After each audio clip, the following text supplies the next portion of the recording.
ہم پاکستان کے مسلمان اور پاکستان کی ریاست میرے خیال میں کسی صورت ہمیں ایران کی رجیم چینج کو سپورٹ نہیں کرنا چاہیے، کیونکہ اس کے بعد پھر ایران کی تباہی ہے۔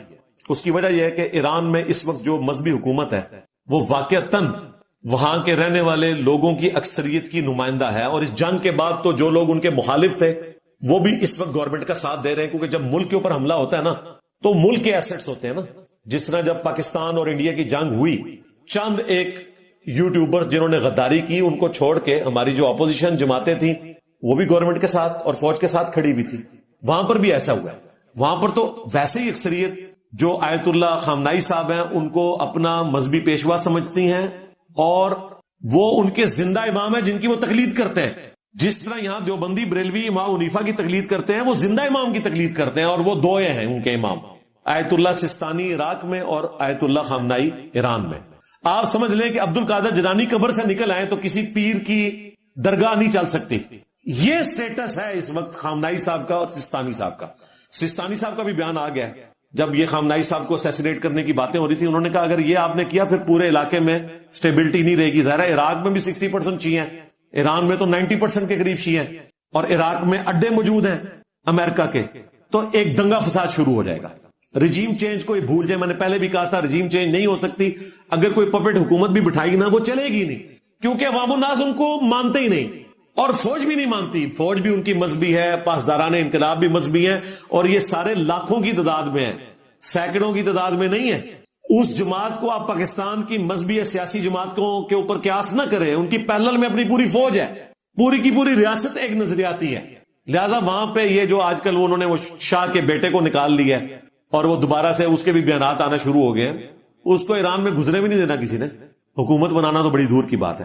یہ جو 2 دن پہلے جمعہ گزرا، خامنائی صاحب نے تقریر کی، اچھا میں نہیں تھا ویسے ایکسپیکٹ کر رہا کہ وہ اتنی دلیری دکھائیں گے، دلیری نہیں، میں سمجھتا ہوں کہ انہیں اس طرح نہیں کرنا چاہیے تھا۔ اوپنلی آ کے انہوں نے جمعے کی امامت کی، ٹھیک ہے ان کے ایمان کا تقاضا ہے، ورنہ جنگ کی صورتحال میں لیڈر کی حفاظت کرنا ضروری ہے۔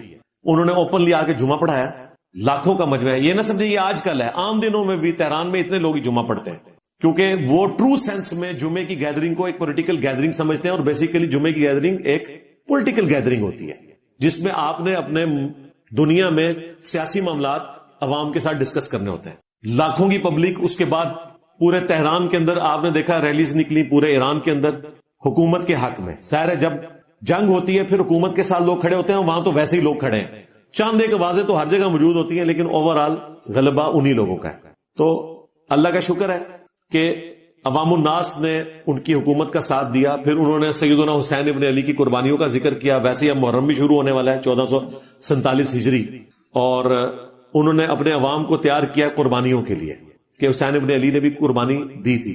اچھا یہ بھی تھوڑی مسکنسیپشن اپنی کلیئر کر لیں، اکثر لوگ جو ہے نا ہمیں بھی تانا دے رہے ہوتے ہیں کہ جی انجینئر صاحب حسین کی باتیں کرتے ہیں اور پھر ہمیں امریکہ سے ڈراتے ہیں۔ ایسا نہیں بھائی، حسین ابن علی نے اس طرح جان نہیں دی ہے، آپ کو غلط بتایا گیا، تھوڑا سا آپ خود بھی غور کریں گے آپ کو پتہ چل جائے گا۔ حسین ابن علی کربلا میں جنگ لڑنے نہیں گئے تھے، میدان جنگ میں بیوی بچے نہیں ساتھ جاتے۔ آل رسول کیا شریعت کی خلاف ورزی کر سکتے تھے؟ وہ تو ہزاروں خطوط آئے تھے کوفہ سے، چونکہ 5 سال تک کوفے میں امیر المومنین علی ابن ابی طالب رضی اللہ تعالیٰ عنہ علیہ السلام خلیفہ راشد کے طور پر رہے، لوگ ان سے عشق کرتے تھے، اور حضرت معاویہ رضی اللہ تعالیٰ نے جاتے جاتے صلح حسن کی وہ شرط توڑی اور یزید کو اپنی جگہ نامزد کیا، تو کوفیوں نے خطوط لکھے حسین ابن علی کو کہ وہ خود تو چلا گیا اور اپنی جگہ ایک اور بٹھا گیا، تو آپ کی ذمہ داری ہے کہ امت کو لیڈ کریں اور آپ یہاں آئیں، ہم یہاں سے قیام کریں گے۔ حسین ابن علی بیوی بچوں کے ساتھ کوفے شفٹ ہو رہے تھے، وہاں سے اپنی پولیٹیکل سٹرگل کو انہوں نے لانچ کرنا تھا۔